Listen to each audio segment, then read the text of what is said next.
आप पत्रकार बोलिए, कौन जिम्मेदार है? इसका जवाब नहीं मिलेगा आपको। विकास की बात हो रही है तो वो नहीं हो रहा है। आप खाली विकास वो बाहर देखते हैं, अंदर में नहीं। अच्छा, हम लोग बाहर से देख कर चले। बस वो 4 लाइन में चढ़े एसी गाड़ी में तो उसको क्या नजर आएगा? सरवारा और ये रसलपुर में क्या नजर आएगा?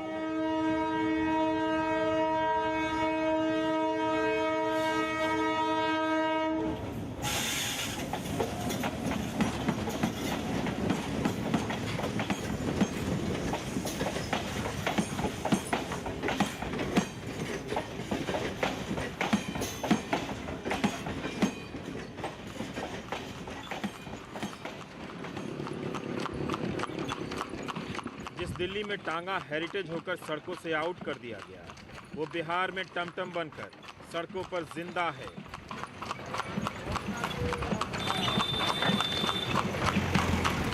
घोड़े और आदमी को रोजगार देने के लिए बिहार के जिन सड़कों के बदल जाने की कहानी कही जा रही है, उन पर ये टमटम चलती फिरती पुरानी कमीज की तरह लगता है।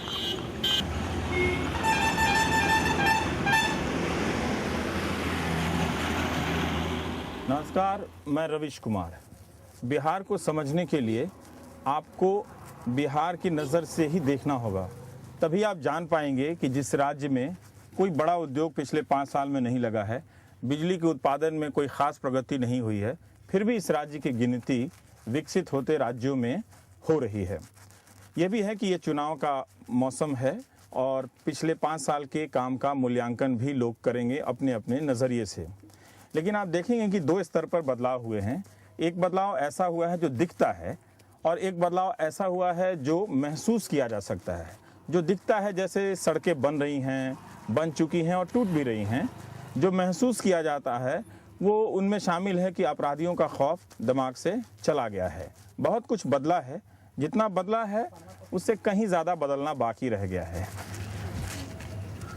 बिहार को वाकई बेहतर हजामत की ज़रूरत थी, वरना फिटकरी का आनंद आपको पता ही नहीं चलता। पटना मुजफ्फरपुर रोड सिंगल है, मगर गाड़ियां डबल स्टोरी।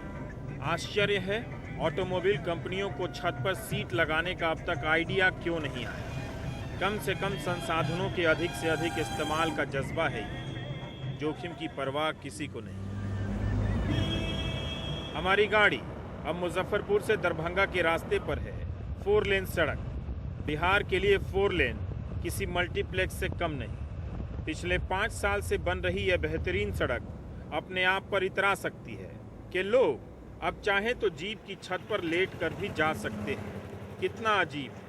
दिल्ली होती तो डिबेट होता कि ये लाइफ रिस्क में डाल रहे हैं। बिहार में यही लाइफ है। आप 16% GDP वाले बिहार में दावा है कि यहाँ पिछले 5 साल में 23,000 किलोमीटर सड़कें बनकर संवर गई हैं। जहाँ सड़कें टूटती थीं वहाँ बनने लगी। 2005 के चुनाव में जब बिहार आने का मौका मिला था तब ऐसी सड़कें बिल्कुल नहीं थी। पटना से दरभंगा आने में 12 घंटे लग गए थे। हफ्ते हफ्ते भर तक गाड़ियां सड़कों पर टूटी पड़ी हुई थीं और जाम भयंकर लगे हुए थे। लेकिन अब स्वर्णिम चतुर्भुज योजना के तहत इन सड़कों की रफ्तार काफ़ी तेज़ हो गई है। हालांकि ये सड़क अभी भी बन रही है, मगर गनीमत है कि आप अब पटना से दरभंगा 3 से 4 घंटे के भीतर पहुंच जाते हैं। आप देख रहे हैं कि किस तरह से गाड़ियां दंदनाती हुई यहां से निकल रही हैं। सड़कों की यह तारीफ ट्रैक्टर और गड्ढे से टकराते हुए निकल रही सूमो पर लागू नहीं होती, और ना ही अपनी गठरी लिए जा रहे काका की साइकिल पर। हर अच्छी सड़क के बाद एक बुरी सड़क आ जाती है। इस JVC मशीन को देखकर भरोसा होता है कि बन जाएगी सड़क एक ना एक दिन।